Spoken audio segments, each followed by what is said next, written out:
رجوع ہو جاؤ قرآن کی طرف، ففروا الی اللہ، لوٹ جاؤ تو وہ قرآن رہبری کرے گا، اور کھل کر خدا پاک پوری قرآن کے 30 باروں میں یہی بات بتائے گا کہ 15ویں صدی کے مسلمانوں، میرے آقا کے تم چونکہ نام لیوا ہی اگر ہو تو اس بنیاد پر میں تم کو یہ بات دینا چاہتا ہوں، قرآن کا عین پیغام یہ ہے اور رب کا عین پیغام یہ ہے کہ کیا ہے پیغام، کہ تم کیوں گمراہ ہو رہے ہو مسلک اور جماعتوں کے ان تماشوں کے اوپر چشموں کو کیوں بدل رہے ہو، بلکہ اس حق کو دیکھنے کے لیے آؤ جو میں نے قرآن مجید میں بیان کیا کہ تمہارے لیے تم کو میرے محبوب کا نالہ پاک سہارا ابھی بھی نظر نہیں آ رہا، تمہارے کانوں میں آوازیں پہنچ رہی ہیں، خانقاہ محمدی کا پیغام یہ دنیا میں پہنچ رہا ہے، اور کتنے نظام ہیں مولا علی کے اور پنجتن پاک کے، غریب نواز کے، غوث الاعظم کے، کیوں کہ کہیں پر ان ساری شریعت کے نام پر ہونے والی گھما گھمیوں کے مقابلے پر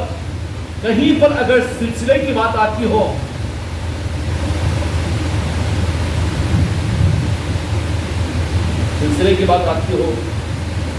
تو پہلے تو رب العالمین کا انتظام یہ ہوتا ہے کہ اس کو چوکنا کر دیا جاتا ہے، انسٹرکشن دیا جاتا ہے نا جی، خبردار چوکنا، یہ میرے رب العالمین کا انتظام ہے دنیا کے اندر میں، کیا انتظام ہے کہ آج یہ ساری ظاہری طور پر شریعت کے سارے نظاموں کے اندر بھی ہے نا، ان گنت مسلک، ان گنت جماعتیں اور ان گنت تصنیفیں، تالیفیں، تقریریں، تنظیمیں، سب کچھ بھی ہے نا، ان سب کے بالمقابل کے اندر میں کہیں پر میرے غوث و خواجہ کا نام آتا ہے، جہاں پر جدن پاک کا نام آتا ہے، تو وہاں پر رب العالمین کا انتظام یہ ہوتا ہے کہ چمٹی لیتا ہے وہ کہ سمجھو، ذرا سمجھ کر سنو، الا انا، خبردار، کوئی شک نہیں، انسٹرکشن دیتا ہے، اور انسٹرکشن قرآن کی آیت میں نہیں ہے بلکہ ہر بد عقیدے کو یہ انسٹرکشن ملتا ہے رب کی طرف سے، رب کی طرف سے۔ خدا قیامت کے میدان میں عذر قبول نہیں کرے گا کہ کیا کریں ہم انجان رہنا، نہیں قبول کرے گا، کیوں؟ اللہ تبارک و تعالیٰ قرآن دینے کے باوجود، حدیث دینے کے باوجود ہر بندے کو، ہر بد عقیدے کو، ہر بھٹکے ہوئے، ہر گمراہ کو اللہ روزانہ اور لمحے کے ہر لمحے کے اندر میں ہر مسلمان کو انسٹرکشن دیتا ہے، اور دیتا ہے، چوکنا کرتا ہے، دین کی بات بولو، قرآن کی بات بولو، کامیابی کی بات بولو، حدیث کی بات بولو، ہاں ذکر کی بات بولو، تفسیر کی بات بولو، زکوٰۃ کی بات بولو، حج کی بات بولو، سب کچھ تو جی ہاں، مگر کہیں پر غوث الاعظم غریب نواز کی بات کہو، چمکے گا کہ نہیں چمکے گا؟ وہ جھٹکی آئے گی کہ نہیں آئے گی؟ یہی جھٹکی خدا کا انسٹرکشن ہے، یہ الا انا ہے، کیا کیا جاتا ہے؟ اس کو جھٹکی دی جاتی ہے، جن کو نہیں آتی وہ تو قدر کرے اس کی، لیکن ارے بھائی دین کی بات سننے کے بعد ہمارے یہاں اولیاء کی بات سنا دے رہے نا، ہم تو شریعت کی بات سننے آ رہے، ارے یہ حج کیمپ تھا، یہاں پر حج کے عنوان پر سیمینار تھا، اب یہاں پر بھی آقا کی عظمت اور نالہ پاک مصطفیٰ کی بات کر رہے ہیں، جھٹکی لے گا کہ نہیں لے گا؟ وہ جھٹکی لینے والا جس کو جھٹکی محسوس ہو، یا جس کو ذرا اپنے رخ کو سیٹ رائٹ کرنے کا انسٹرکشن ملے تو سمجھنا کہ اس کے عقیدے کی خرابی ہے،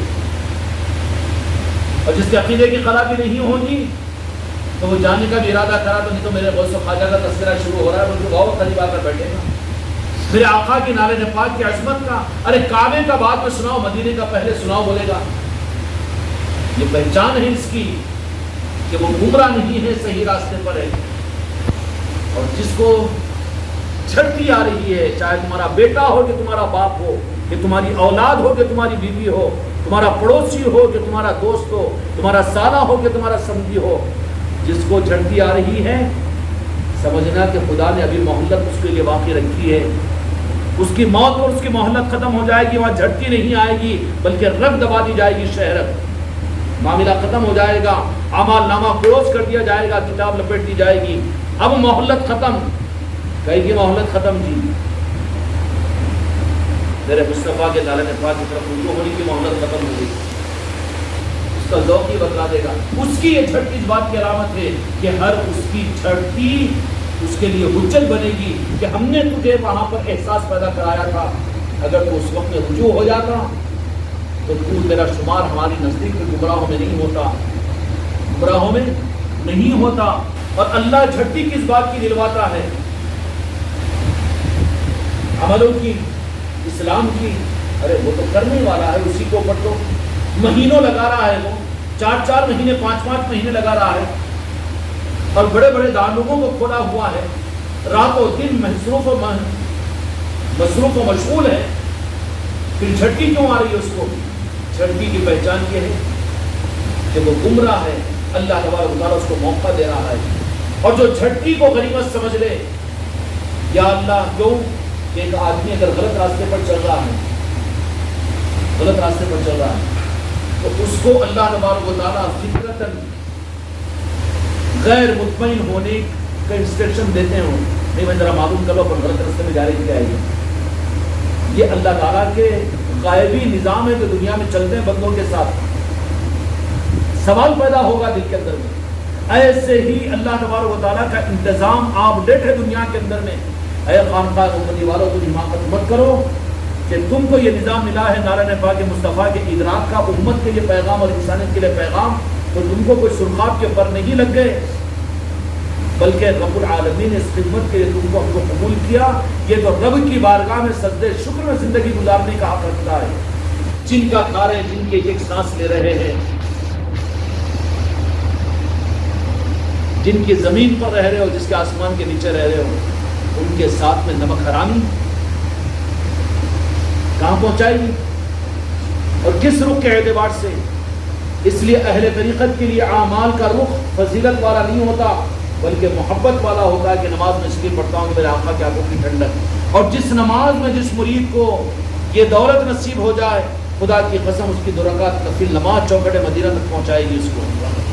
ہماری نمازوں کا یہ حال ہے کہ خالی ایک نمازی سامنے لا کر آنا تو ریجیکٹ۔ اور فرمایا کہ رب العالمین قیامت میں امت کے اعمال میں سب سے پہلے نماز پر توجہ ڈالے گا کہ یہ نماز رکعتیں کتنی پڑھا تھا، کتنے پڑھ لیا تھا، کتنا، یہ نہیں بلکہ نماز کیسی پڑھا تھا، نماز کیسی پڑھا تھا، کیا نماز کو پڑھا تو اپنی جنت و جہنم کے لیے، یا میرے محبوب کی آنکھوں کی ٹھنڈک، میرے آقا کے دل کو سکون پہنچانے کے لیے؟ کیا جو اپنے آپ کو کہتے ہیں کہ ہم آقا پر ایمان لائے ہوئے ہیں، اس کے باوجود میرے مصطفیٰ کے نعرے پاک کے علاوہ کچھ اگر سوچ رہا ہو، اپنی دنیا، اپنی جنت، اپنی قبر، اپنی آخرت، اپنی خدا کی رضا کے لیے، تو اسی کے تو گمراہ کہیں گے نا۔ گمراہ کس کو بولیں گے؟ گمراہ کس کو بولیں گے؟ جو راہ پر چلنے والا ہو لیکن بھٹک جائے۔ اللہ نے تو دے دیا کرم فرما کر کلمہ اور ایمان اور اسلام دے دیا، لیکن گمراہ کون قرار دیا جائے گا؟ جو انکار کرنے والا ہے وہ تو کافر ہے، وہ تو مشرک ہے، ان کو گمراہ بولیں گے کیا؟ وہ تو کافر اور مشرک ہے، ان کو تو ادراک اور ان کو تو راستہ ہی نہیں ملا۔ پھر گمراہ کس کو بولیں گے؟ جو راستے پر چلنے والا ہو لیکن چل تو رہا ہو لیکن رخ بدل گیا ہو، اس پر وہ منزل نہ ہو بلکہ اس کا راستہ چلنا بیکار ہو جائے گا، اس کو گمراہ کہیں گے نا۔ غیر المغضوب علیہم ولا الضالین۔ یہودیوں کو بھی خدا نے موسیٰ علیہ السلام کا راستہ دیا تھا، تورات دیا تھا، اور عیسائیوں کو بھی حضرت عیسیٰ علیہ السلام کی ذات دی تھی، اور تورات اللہ نے عطا کی تھی، انجیل عطا کی تھی، لیکن وہ ذات انبیاء اکرام کی بھی منزل کے اعتبار سے ان کے سامنے اس بات کو رکھا وہ یہی تھا کہ وہ دو جہان کے مالک ہے، اگر وہ ہماری زندگی میں آ جائے تو ہم کو ان کی تابعداری کے بغیر ہماری نجات نہیں ہو سکتی۔ خدا نے اتنا کھولا نا اپنے محبوب کی عصمت کو، خدا نے اتنا کھولا میرے آقا کی عصمت کو، اور حق میں بتانے میں خدا نے قرآن و حدیث میں کوئی کسر باقی نہیں رکھی۔ یہ الزام ہے اگر کوئی بد عقیدے گمراہ اگر ہو رہے ہوں اور میرے آقا کے نعرے پاک کو چھوڑ کر کچھ اور سوچ رہے ہو، بدل نہیں بن سکتا، نہ قرآن بن سکتا ہے، نہ انجیل بن سکتا ہے، نہ تورات بن سکتا ہے، نہ آسمانی صحیفے بدل سکتا ہے، بدل نہیں بن سکتا۔ عرش اعظم بھی میرے مصطفیٰ کے نالے پاک کے مقابلے پر. سمجھ میں آ رہی؟ خدا کو مطلب ہی نہیں ہے کچھ. خدا کو تو مطلب یا ایک نگاہ کرم تو صرف اس کے اوپر ڈالے گا جو اس کے محبوب کو کسی رخ پر چاہنے والا ہوگا. مختار کل جن کو بنایا مختار کل تو جہاں کے مالک کو بنایا. یہ اچھا نہیں لگتا نا اللہ کو بولنا نا, نہیں اللہ کو بولا برائے نہیں. اولین اور آخرین کے علوم دے دیے گئے. رب العالمین نے یہ کتنا بڑا گمراہیت کی بنیاد ہے کہ نالے پاک مصطفیٰ کے علاوہ اگر کسی کی سوچ ذرہ برابر بھی ہزارویں حصے میں بھی کوئی اور طرف جا رہی ہو, چاہے وہ یا رب العالمین مجھے معاف کرے لیکن بچوں کو سمجھانے کی بحث کر رہا ہوں, نالے پاک مصطفیٰ ذات مصطفیٰ کو چھوڑ کر اگر قرآن کی طرف بھی رک جائے گمراہ ہوگا وہ. نالے پاک مصطفیٰ کے بالمقابل میں اگر اس کا رخ اللہ کی طرف بھی اگر جائے تو وہ گمراہ ہے, غیر المغضوب علیہم ولا الضالین میں ہے. یہ تو ایسا معاملہ ہے کہ یونس میاں کو مجھے بولنا پڑ رہا ہے کہ تم انسان ہیں, پھر حقیقت میں یہ انسان کہاں ہے جو اپنے کو انسان نہ سمجھے. برا تو نہیں مانے گا انسان کو کہ تم انسان ہیں, بنی آدم ہیں, اور تم اپنے کو جانور مت سمجھو, حیوان مت سمجھو. انہیں پسند کریں گے جی بولنا. مسلمان کو میرے آقا کی عظمت اور مسلمان کو میرے آقا کی محبت اور نالے پاک کی عظمت کا بتانا کہ ایسا ہی ہے جیسے بنی آدم کی اولاد اور انسانوں میں پیدا ہوا ہو اور اس کو یہ بتانا پڑے کہ تم انسان ہیں. کتنی بری بات ہے. مگر مثل مشہور ہے نا کہ تو انسان ہے کہ حیوان ہے بولتے نا, تو انسان ہے کہ گدھا ہے بولتے کہ نہیں بولتے, انسان ہے کہ بے وقوف ہے بولتے کہ نہیں بولتے. یہ آپشن ہے. کیوں؟ اس کی وجہ صرف یہ ہے کہ احتمالات ہے کہ انسان کو اللہ تبارک و تعالیٰ نے کلو بنی آدم خطاؤن فرمایا ہے کہ خطا انسان کی فطرت میں ہے, لیکن بہترین خطا کار وہ ہے جو اپنی خطا پر تائب ہو کر رجوع ہو جائے. رجوع ہونے کے لیے تو خدا نے آسمانی کتابیں دی ہے, اور کس خطا سے؟ خدا کی قسم انسانوں کی خطاؤں میں سب سے بڑی خطا نالے پاک مصطفیٰ کی بے عصمتی ہے اور نالے پاک مصطفیٰ کا چھوڑنا ہے. اور دو جہاں کے مالک کے ساتھ یہ نسبت ایمان کی علامت وہ سانسوں سے ہو, خون کے خطروں سے ہو, زندگی کے لمحوں سے ہو, بستر پر پلٹنے کی کروٹوں میں ہو, خوشیوں میں ہو, غم میں ہو. یہ نہیں ہے کہ رشتہ صرف نعتوں تک یا رشتہ صرف 11ویں شریف تک یا رشتہ میلاد کی مجلسوں, جلوسوں, جلسوں تک یا صلاۃ و سلام تک یا خانقاہوں تک یا پیری مریدی سے نہیں, بلکہ ایک امتی کا رشتہ میرے آقا کے ساتھ. بلکہ یہ خدا سے دعا کرو کہ یہ رشتہ بعد میں ہم سے جدا ہو, اس سے پہلے روح ہم سے جدا ہو جائے. اور کس درجے کی کوئی جوش و جذبات کی بات ہے, یہ کوئی مسلک و جماعت کی بات ہے. تو مسلمان ہی کہاں ہیں اگر تیرے اندر میرے آقا کے نعرہ پاک پر اپنے کو پر فدا کرنے کا اور اپنی حیات کا وظیفہ بنانے کا اگر تیرے اندر ہمت اور حوصلہ نہیں ہے تو تجھے تو حق ہی نہیں اپنے آپ کو مسلمان کہنے کا. جیسے انسان کو تو انسان ہے, یا تم انسان ہے کہ اگر کوئی پوچھ رہا ہو تو اس سوال کا مطلب کیا ہوگا کہ ماں باپ کو پیدا کرے, بنی آدم بنا کر پیدا ہوا ہے وہ, لیکن اس کا روح بدل گیا ہے. ایسے ہی میرے بچوں اگر کلمہ پڑھنے والے مسلمان کو یہ بتانا اگر پڑ رہا ہو کہ تم میرے آقا کے نعرہ پاک سے اس پر فدا ہو اور میرے آقا کی ذات کو اپنی آخری منزل سمجھو, یہ اگر اس کو بولنا پڑ رہا ہے تو یہ تو مسلمان کے لیے تانا ہے, یہ گالی ہے اس کے لیے. سمجھ آ رہی ہے؟ اگر ظرف والا ہوگا ایمان کی روشنی اور رمق اندر میں آ جائے گی نا, تو پھر کیا جواب دے گا؟ یہ سبق ہم کو کیوں پڑھا رہے ہیں؟ عبادات کے لیے چونکہ بندوں کی غرض ہے, وہ اللہ کا مقصد بھی نہیں ہے عبادات, اللہ کا مقصد بھی نہیں ہے عبادات. اللہ کا مقصد بندوں سے کیا ہے؟ اپنے محبوب کی محبت اور تعظیم ہے. اگر یہ نہیں ہے تو عبادت کو اوپر مار دی جائے گی, چاہے وہ 60 کروڑ برس کی کیوں نہ ہو, چاہے یزیدیوں کی طرح سے کیوں نہ ہو، چاہے نجدیوں کی طرح سے کیوں نہ ہو، منافقوں کی طرح سے کیوں نہ، خدا کو کوئی واسطہ نہیں ہے۔ ان کی عبادتوں میں کمی کس بات کی تھی؟ علم کی۔ کمی کس بات کی تھی؟ بغیر وضو کے پڑھتے تھے وہ نماز، یا بغیر غسل کے پڑھتے تھے، بغیر مسائل کی تعلیم کے پڑھتے تھے، بغیر علم کے پڑھتے تھے، اور جی سب کچھ تھا نا۔ لیکن کمی کس بات کی تھی جس کے اوپر رد ہوا؟ غیر المغضوب علیہم بالوں میں ڈھکل دیا خدا نے کہ جاؤ یہ کچرا ہے جو ٹریکٹر میں ڈال کر ڈال دیا جائے گا، ہمیں کوئی واسطہ نہیں ہے کہ وہ ٹریکٹر میں ڈال کر اس کو گھوڑوں پر ڈالے، گڈھوں میں ڈالے کہ اس کو جلا دیا جائے۔ کچرے کے اوپر کوئی ہمدردی کرتا ہے؟ کوئی تحریک ہے کہ کچرے کا احترام کرو؟ کوئی تحریک نہیں، کیونکہ کچرا ہے وہ مس یوز ہو گیا ہے، وہ اس کا مقصد ختم ہو گیا ہے۔ اس کے برخلاف میں غلطی تو ہوگی، عقیدے کی خرابی تو شیطان لائے گا۔ شیطان کی محنت کا مرکز صرف یہ ہوگا کہ ذات مصطفیٰ کے نام پاک سے امت کو دور کرے۔ عملوں سے وہ دور کرنے کی زیادہ کوشش نہیں کرے گا وہ، بلکہ عملوں پر اور دینی نظاموں پر تو ابھار پیدا کرے گا۔ وہ کیا کرے گا؟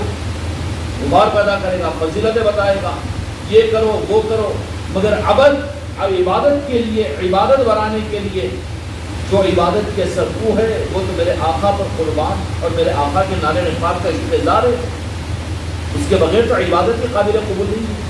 اب ایسے روزے، ایسے زکوٰۃ اور ایسی حج اور ایسی ظاہری دینداریاں، ایسے سنتوں پر چلنا، ایسے شریعتوں پر چلنا، شریعت اور سنتوں کی توہین نہیں ہے یہ۔ لیکن رب جو بتانا چاہ رہا ہوں وہ یہ ہے کہ ایسے چیزیں جو مقصد اگر اس کا نکل جاتا ہے تو کیا حشر کیا جاتا ہے؟ کپڑے پرانے ہو گئے، برتن پرانے ہو گئے، اور کیا ہوا؟ کچرے کا کیا کرتے ہیں؟ ٹریکٹر کا انتظار کرو، بلدیہ کے ٹریکٹر کا انتظار کرو، اس میں ڈال دیا جائے گا۔ پھر کچرے کو کیا کیا جائے گا کہ جاؤ گڑھوں میں ڈال دو، گاؤں کے باہر پھینک دو، یا پھر آگ لگا دو۔ کوئی احتجاج کرے گا؟ کچرے کو جلا رہے تم، کرے گا کچھ احترام؟ گھروں میں آگے لگائی جا رہی ہے، آبادیوں کے برباد کیا جا رہا ہے۔ جو نام کے اعتبار سے مسلمان ہوں، اللہ تعالیٰ اس امتحان سے ہم کو بچائے، ہم بدعا بھی نہیں دے رہے، لیکن رخ کو سیدھا کرو، اس کے بغیر مسئلے کا حل رب نہیں کرے گا تمہارا۔ یہ پیغام ہے خانقاہ محمدی کا پوری امت کے لیے، جو امت اس وقت میں دنیا کے حکومتوں کی نظروں میں اور دنیا کے اسلام کے دشمنوں کی نظروں کے اندر میں تختہ دار پر چڑھانے کی پلان ہو رہے ہیں، اور امت کو برباد کرنے کی سازشیں کی جا رہی ہے پارلیمنٹوں میں، اسمبلیوں میں، اور عالمی اعتبار سے ان کے لیے سنبھلنے کا ایک پیغام خانقاہ محمدی کا ہمارا یہ ہے کہ تم نہیں سنبھل سکتے، تم اپنی حفاظت نہیں کر سکتے۔ اگر کر سکنے کا، اگر اقتدار کی بنیاد پر ہوتا، حکومتوں کی بنیاد پر ہوتا، تو آج مسلمانوں کی اسلامی حکومتیں نہیں ہیں۔ ارے تمہاری 59 حکومتیں مل کر ایک اسرائیل کو موڈ نہیں کر سک رہی ہے، تو کیا امید رکھیں ہندوستان کے عادل آباد کا یہ مسلمان کہ ہماری اتنی حکومتیں اور ہماری حفاظت کرے گی؟ یہ تمہارا دھوکہ ہے۔ ہٹاؤ اپنی نظروں کے سامنے سے، نہ حکومتوں پر نظر رکھو، نہ انسانوں پر نظر رکھو، نہ تخت و تاج والوں پر نظر رکھو، نہ پھر کسی اور پر، بلکہ نظر جماعت و نام پاک مصطفیٰ پر۔ یہی واحد حل ہے۔ یہ حل کس کا ہے؟ ساری انسانیت کے لیے اور ساری امت کے لیے ہے۔ یہ ہمارا درد مندانہ پیغام ہے خانقاہ محمدی کا دنیا کے ہر اس مسلمان کے لیے کہ جس کا گھر رک رہا ہے، جس کی آل اولاد کو اس کے سامنے شہید کیا جا رہا ہے، اور جس کے کاروبار اور املاک کو برباد کیا جا رہا ہے، اور ان کی بے عزتیوں اور بے عظمتیوں کے لیے پارلیمنٹوں میں بل پاس ہو رہے ہیں، اور تمہاری آوازوں کو کوئی سننے والا تک نہیں ہے۔ تمہارے لاکھوں کے مجمع جمع ہو رہے ہیں، لیکن کان پر سے چھو نہیں دوڑ رہی ہے۔ دوڑ رہی ہے کیا؟ نہیں دوڑ رہی ہے نا۔ کیوں بے اثر ہو رہی؟ اس کے باوجود نہیں سمجھ رہے۔ بے اثر ہونے کی وجہ یہ ہے کہ اللہ موقع بہت دے رہا ہے، قرآن رہبری کر رہا ہے، اولیاء کے آستانے رہبری کر رہے ہیں، پنجتن پاک کا نظام گلی گلی چلایا جا رہا ہے۔ یہ آوازیں اہل حق کی طرف سے، پنجتن پاک کے غلاموں کی طرف سے لگائی جا رہی ہے۔ غوث و خواجہ کے سچے غلام سمجھا رہے ہیں کہ سمجھ جاؤ مسلمانوں، سمجھ جاؤ کہ تمہارے مسئلوں کا حل نہ تمہارے ظاہری شریعت کے عملوں پر ہے، نہ تمہارے قنوت نازلہ کے پڑھنے پر ہے، نہ کعبۃ اللہ کے پردوں کو پکڑ کر دعا کرنے پر ہے. کیا نہیں ہو رہی ہے دعائیں؟ قنوت نازلہ پڑھا نہیں جا رہا ہے، نفل روزے نہیں رکھے جا رہے ہیں، صدقات و خیرات نہیں کیے جا رہے ہیں، اجتماعات اور دینی بنیادوں پر قائم نہیں ہو رہے ہیں. سب کچھ کے باوجود پھر کیوں؟ رجوع ہو جاؤ قرآن کی طرف. ففروا الی اللہ، لوٹ جاؤ تو وہ قرآن رہبری کرے گا. اور کھل کر خدا پاک پوری قرآن کے 30 باروں میں یہی بات بتائے گا کہ 15ویں صدی کے مسلمانوں، میرے آقا کے تم چونکہ نام لیوا ہی اگر ہو تو اس بنیاد پر میں تم کو یہ بات دینا چاہتا ہوں. قرآن کا عین پیغام یہ ہے اور رب کا عین پیغام یہ ہے کہ کیا ہے پیغام؟ کہ تم کیوں گمراہ ہو رہے ہو مسلک اور جماعتوں کے ان تماشوں کے اوپر چشموں کو کیوں بدل رہے ہو، بلکہ اس حق کو دیکھنے کے لیے آؤ جو میں نے قرآن مجید میں بیان کیا کہ تمہارے لیے تم کو میرے محبوب کا نالن پاک سہارا ابھی بھی نظر نہیں آ رہا. بندے کو اس بات کی حماقت کرنا کہ میں اللہ کو راضی کر لوں گا اور نمازوں سے اور عبادتوں سے تیری نماز اس قابل ہے کہ اس سے اللہ راضی ہو جائے گا. تیری نماز کو تیرے سامنے خدا نکال کر رکھتے کہ اس نماز کا اشد کے مقصد نماز نہیں ہے. نماز کا مقصد تو میرے مصطفیٰ کی محبت کی یہی غیب ہے. تو تیری نماز لے جا اپنے منہ پر مار لے، کالے کپڑے میں منہ پہ لپیٹ کر مار دیا جائے گا. آئے کالے کپڑے پر جس میں عشق مصطفیٰ نہ ہو اور میرے آقا کو آنکھوں کو ٹھنڈک پہنچانے کا جذبہ نہ ہو. خدا کے پاس میں سڑے بنتے ہیں وہ ان کی نمازیں منہ پر مار دی جائے. فویل للمصلین الذین هم عن صلاتهم ساہون الذین هم یراؤون ویمنعون الماعون. منہ پر مار دی جائے گی.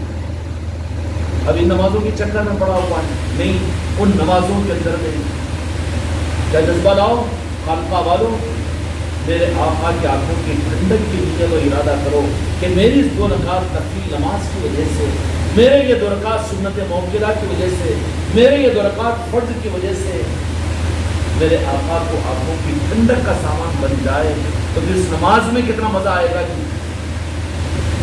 یاد سے پڑھے گا کہ ارادے سے پڑھے گا. ہمارے لیے تو ہماری چوکھٹ نالن پاک مصطفیٰ ہے. وہ میرے مصطفیٰ جو اپنے چاہنے والوں کو ذلیل اور رسوا ہونے نہیں دیں گے، بھکاری بننے نہیں دیں گے، ہر قدم پر لاج رکھیں گے، لاج رکھوائیں گے، اولیاء سے لاج رکھیں گے، لاج رکھوائیں گے. کوئی کام ان کا اٹکنے نہیں دیں گے. اٹکتے کہاں پر ہے؟ اٹکتے تو وہیں پر ہے جہاں سے گمراہ ہو جائے. انسٹرکشن تو اللہ تعالیٰ دیتا ہی ہے لیکن سمجھ نہیں سکے. تو انسٹرکشن اس کے برخلاف میں کہ جو نمازیں عبادت کرتے ہوئے بھی جو نمازیں خدا کی رضا تک نہیں پہنچا سکتی ہے. اب ایسی ڈمی نمازوں کو جمع کر رہا ہے، تھپکی پہ تھپکی، تہجد بھی، اوابین بھی اور چارج بھی کرو. اس کا مطلب وہ دوسرا نہیں ہے. مگر یہ حماقت مت کر کے ان نمازوں سے اللہ راضی ہو جائے گا. پہلے خود کی جوروں کو تو راضی کر کے بتانا کہ بچے پٹھے، خود کی بیوی کو، خود کے بیٹوں کو، خود کی بہو کو راضی کر کے بتا. اب چلا اللہ کو راضی کرنے کے لیے. اللہ راضی ہوتا ہے کسی سے؟ اللہ کو ضرورت ہے تیرے راضی کرنے کی. وہ تو بہت مغرا متکبر ہے. پھر اللہ کس سے راضی ہوتا ہے؟ اللہ صرف اپنے محبوب کی محبت سے راضی ہوتا ہے، میرے مصطفیٰ کی محبت سے راضی ہوتا ہے. کس سے راضی ہوتا ہے؟ تو کون سا راستہ پکڑنا تھی راضی کرنے کی؟ اب ان کے راضی کرنے کے لیے نماز پڑھنے کا حکم میرے مصطفیٰ نے دیا تو خدا کی قسم وہ بھی ضروری ہے. نفل پڑھنے کا حکم دیا، سنت پڑھنے کا حکم دیا، راستے سے تکلیف دینے والے پتھر کو ہٹانے کا حکم دیا اور کسی بھٹکے ہوئے کو راستہ بتانے کا حکم دیا ہے نا. جانوروں پر رحم کرنے کا حکم دیا، بھوکوں کو کھلانے کا حکم دیا میرے آقا نے. جو بھی کریں گے حق صرف مصطفیٰ کی منشا ہے، خدا کی قسم اس کے علاوہ کچھ نہیں ہے. رب کی منشا بھی صرف مصطفیٰ کی رضا ہے جو بندوں کو دیا ہے رب. اور وہ راضی ہونے کے لیے انبیاء اکرام علیہ السلام سے اگر خدا کسی وجہ سے ان سے چوک کروا کر ناراض ہوا تو انبیاء کو خود اللہ نے خود معاف نہیں کیا. اللہ نے، حالانکہ وہ تو نبی تھے نا کہ ہمارا کیا شمار ان کے سامنے ہے کہ شمار. ان کو کیا بولا کہ واسطہ اور توسل پکڑو میرے مصطفیٰ کا نالے پاک کا. یہ تو قرآن ہے نا، یہ حق ہے نا. نہیں ہے میں تم سے راضی نہیں ہو سکتا جب تک میرے محبوب تم سے راضی نہ ہو جائے. اگر وہ تمہارے بارے میں مجھ سے راضی کروا لیں تو میں تم کو معاف کر دوں گا. ارے قرآن مجید کی آیت ہے یا خانقاہ کی باتیں ہیں اتنی؟ قرآن کی آیتیں ہیں قرآن پاک میں. اچھا ابھی تو ان کی ہمت نہیں ہوئی نا جی. بخاری شریف میں تو تعظیم مصطفیٰ ادب مصطفیٰ کی حدیثوں کو ہدف کرتی ہے. نہیں بخاری شریف لا دیے کہتے ہیں کیا. اور وہ بخاری شریف کا نام کیا رکھے؟ صحیح بخاری شریف. نعوذ باللہ امام بخاری لکھے تو غلط تھی کیوں. صدمہ اور دکھ بھی جو ہلکا ہوگا یا رسول اللہ کہنے سے ہوگا. دنیا کے گھٹا ٹوپ اندھیروں میں اپنی بربادی نظر آئے, وہاں پر اگر کامیابی کا سرا اور کوئی کامیابی کا رمق اگر ملے گا تو خدا کی قسم, خدا کی ذات میرے مصطفیٰ کے نالے پاک کو بنائی ہے. وَزَاهَقَ الْبَاطِلُ إِنَّ الْبَاطِلَ كَانَ زَهُوقًا. اللہ تبارک و تعالی الذي ارسل رسوله بالهدى ودين الحق ليظهره على الدين كله ولو كره الكافرون. کتنا ہی ناگوار گزرے مگر حق ہم ظاہر کر کے رہیں گے. حق ہمارے باپ کی گالے داری نہیں ہے, حق مصطفیٰ کے نالے نے پاک کی ہے. اور یہ حق کو تفسیر کرنے کی خدمت کا موقع خانقاہ محمدی والوں, میرے مریدوں اور خلیفاؤں, تمہاری محنت کا مقصد صرف انسانیت کو نالے پاک مصطفیٰ کی پہچان کرانا ہے. اس کے علاوہ کچھ بھی نہیں ہے. اس کے علاوہ کچھ ہے یہ کچھ بھی نہیں ہے. میرے بچوں یہ حق ہے, حق کی بنیاد ہے, اور اس کا انتظام رب العالمین نے صرف قرآن و حدیث میں نہیں, اب بلوچی تعظیم مصطفیٰ, ادب مصطفیٰ, محبت مصطفیٰ, اس کو اللہ نے کتنا کھول کھول کر 2 رکعت نفل نماز پڑھے. امام حرم تیری نماز قابل قبول تو نہیں سمجھے گا جب تک کہ اسے میرے آقا پر درود و سلام نہ پڑھے. اس سے بڑا بھی کوئی انسپیکشن ہونا کیا. لیکن ائمہ حرم وہاں پر ان کی خدمتیں ہیں تو نامقبول نہیں ہے, ایسی بات نہیں ہے وہ لوگ, لیکن مجبور ہو جاتے ہیں بعض اوقات. یزید کی حکومت کے سامنے بہت سے صحابہ اکرام مسجدوں میں آنا بند کر دیے تھے, اس لیے کہ نہیں حق بولیں گے تو پھر حالات الجھ جائیں گے اور اسلامی مملکتوں کے اندر میں کوہرام مچ جائے گا. اس لیے ائمہ حرم پر ہم اعتراض نہیں کر سکتے, وہاں کے مشائخین پر جانتے ہیں وہ لوگ, لیکن کیا کریں گے, اتنا پریشر ہے. وہ بندر کے بچوں کا, گوروں کا, کالوں کا کون ہے جی, بیٹھے اسرائیل کے اندر, بیٹھے امریکہ کے اندر میں, لیکن ایسا کنٹرول کیے ہوئے ریموٹ بنائے ہوئے ہیں کہ تمہارے سعودیہ کی, مکہ اور مدینے کی اور سعودیہ کی مسجدوں کے اندر میں ایک امام ہو کر بھی, عالم ہو کر بھی, شریعت نے جس عالم کو, امام کو یہ حق دیا کہ وہ انسانیت کو, امت کو حق کا پیغام, قرآن کا پیغام پہنچائے, قرآن کو بازو ہٹا کر حکومت خطبہ دیتی ہے ان کو, اور اس امام کی اور خطیب کی ہمت نہیں ہو سکتی کہ حکومت کی طرف سے جو خطبہ لکھ کر آئے اس کے علاوہ ایک جملہ بھی کہے. اتنا مجبور کر کے رکھے نا, ہے نہیں ہے حالات یہ. اب کیا کریں گے, ان کے لیے تو گنجائش نکل جاتی ہے. اچھا وہ حالات سعودیہ کے نہیں ہیں, سعودیہ کے ہے نا. باطل ایسے ہی غالب ہوتا ہے دنیا کے اندر میں. اب تم تو خوش ہو رہے سعودیہ والوں کو ایسا بول رہے ہیں, وہاں کے ائمہ کو بچا رہے ہیں حضرت ہمارے, ہاں سنائیں گے لوگوں کو, دیکھو ہمارے حضرت ایسا بولے. تمہارے ہندوستان کے اندر بھی, تمہاری بستی میں, تمہارے محلے کے اندر بھی تمہارے مسجد کا امام, عالم اور مفتی ہو تو وہ حق نہیں بول سکتا, بلکہ وہی تو مسلک و جماعت کی بات کرے گا. پوچھو گے نہیں مفتی صاحب خانقاہ کی مخالفت, غوث و خواجہ سب حق ہے جی, مگر کیا کروں, دوسرے مہینے کے اندر مجھے نکال دیں گے. یہ باطل پنجے ہیں, علماء کا حق مار رہے ہیں, قرآن و حدیث کو چھپا رہے ہیں. ورنہ اس عالم اور مفتی سے اور شیخ الحدیث سے اگر پوچھیں کہ یہی حق ہے جو تم بتا رہے ہیں, جانتے ہیں ہم حق, لیکن اگر بتائے تو پھر دوسرے مہینے میں ہم دوسری جمعہ میں نہیں رہ سکتے یہاں پر. تو انہوں نے بھی دبایا کہ نہیں دبایا, اہل باطل ہے کہ نہیں ہے. یہ جو حق کو دبائے وہ باطل ہے, اور جو حق کو ظاہر کرے وہ اہل حق ہے. اور حق خدا کی قسم صرف اور صرف نعرہ پاک مصطفیٰ ہے. اللہ نے تو پورا انتظام کر دیا کہ رخ دینے کے لیے اللہ چباتا ہے, چھٹی لیتا ہے. ہر بد عقیدے کو پھر نہیں کہنا, ہر بد عقیدے کو چھٹی لیتا ہے. تو پنجتن پاک کا غوث و خواجہ کا نام آتے ہی جھڑتی آتی ہے اس کو, یہ خدا کی طرف سے انسٹرکشن ہے. کتنا انکار کرے گا تو, کتنا انکار کرے گا. کتنی مرتبہ خدا کے دیے ہوئے انسٹرکشن کو زلزلہ لاتا ہے خدا جسم کے اندر میں, لاتا ہے کہ تنہائیوں میں سوچتا ہے کہ نہیں بات تو حق ہے. عشق مصطفیٰ ہی اصل ایمان ہے. پنجتن پاک کی محبت ایمان کی علامت ہے. غوث و خواجہ کا احسان ہے, ہم ان کے احسانوں کے دبے تلے ہوئے ہیں. ہمارے باپ داداؤں کو انہوں نے کلمہ پڑھایا. کتنا بڑا باغی اور نمک حرام کی اولاد ہے تو کہ تیرے باپ داداؤں کو جنہوں نے اسلام و ایمان دیا ان کو تو بھول جائے نہیں. اور یہ میرے بچوں جو رب کی رضا چاہے، انبیاء کو خدا نے قانون لگائے کہ میرے مصطفیٰ کے ذریعے سے تمہیں ملے گی. قرآن مجید میں رب نے کہہ دیا کہ تم سے کوئی اگر گناہ ہو جائے، ایمان والوں میرے محبوب کہہ دیجیے کہ وہ آپ کی بارگاہ میں آئے اور وہ تم سے استغفار کی درخواست کرے. اگر تم اپنے امتیوں کے لیے مجھ سے استغفار کرو تو میں ان کو معاف کروں گا. پایا لایا نا جی، پایا کو کیا بولتے، شرک بولتے تھے، وہیں پر لائن کو کاٹ دیتے. تو اللہ تبارک و تعالیٰ نے صرف چاہا یہ ہے. اللہ کو کہاں ضرورت ہے تمہارے نمازوں، تمہارے عبادتوں کی، تمہارے دین پر چلنے کی، دین کے نظاموں کی. اللہ کو تو صرف ضرورت ہے اپنے محبوب کی محبت کے اظہار کی. سمجھ میں آ رہی بات؟ یہ حق کی پہچان ہے. اللہ تعالیٰ ہم کو اور آپ کو حق کے ساتھ اس حق کو لے کر میرے خانقاہ کے بچوں تو مجلسیں کرو تو اس کے اندر بھی تمہارا مقصد صرف میرے آقا کے نعرے پاک سے محبت انسانی کو کروانا ہو اور حق کو دینا ہو. ورنہ تم بھی گمراہ ہو اور تم بھی گمراہی کو پھیلا رہے ہو. تم بھی اگر خالی اوپر کے نظام کو ذکر نہیں، یہ فضیلت اور اس میں وہ مسئلہ، ان کو رخ پر لانے کے لیے تو بتاؤ فضیلتیں، مگر مقصد کیا ہو؟ مقصد کو نہیں چھوڑنا. اگر چھوڑ دو کہ خانقاہ محمدی کے خلیفہ مرید و مریدہ تم بھی گمراہ ہو. میں کہتا ہوں مقصد کیا ہے؟ نعرہ پاک مصطفیٰ کی پہچان ہے. اس کے لیے راستہ پنجتن پاک، اس کے لیے راستہ غوث و خواجہ، اس کے لیے راستہ خانقاہ محمدی، اس کے لیے راستہ تمہارے پیر کی ذات. سمجھ آ رہی؟ کوئی فرق نہیں پڑتا. پیر کے نعرے بھی بول رہے، پیر کے قدم بھی بول رہے تو برداشت کر لیں گے ہم.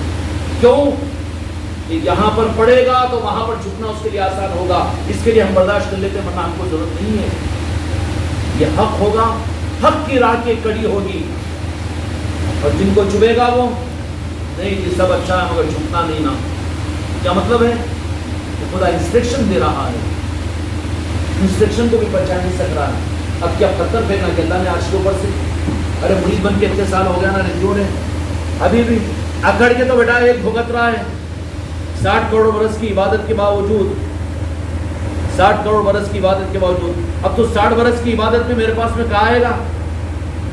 ایک ہی اکڑ کے تو برباد ہوا نا، ایک ہی اکڑ کے تو برباد ہوا. اب کس کو کہاں ملے گا سہارا؟ اس لیے سوائے نعرہ پاک مصطفیٰ کے خانقاہ محمدی کا کوئی مقصد نہیں ہے. اور اس کے لیے راستہ پیر کی ذات بھی ہے، اس کے لیے خانقاہ بھی ہے، اس کے لیے پنجتن پاک بھی ہے، غوث و خواجہ بھی ہے، دنیا کے کل اولیاء ہے، دنیا کے کل اولیاء ہے. اس راہ کے ساتھ خدا حق کے ساتھ قیامت تک ہم کو اور آپ کو ہمارے نظاموں کو چلاتے رہنے کی توفیق عطا فرمائے. بحق لا الہ الا اللہ.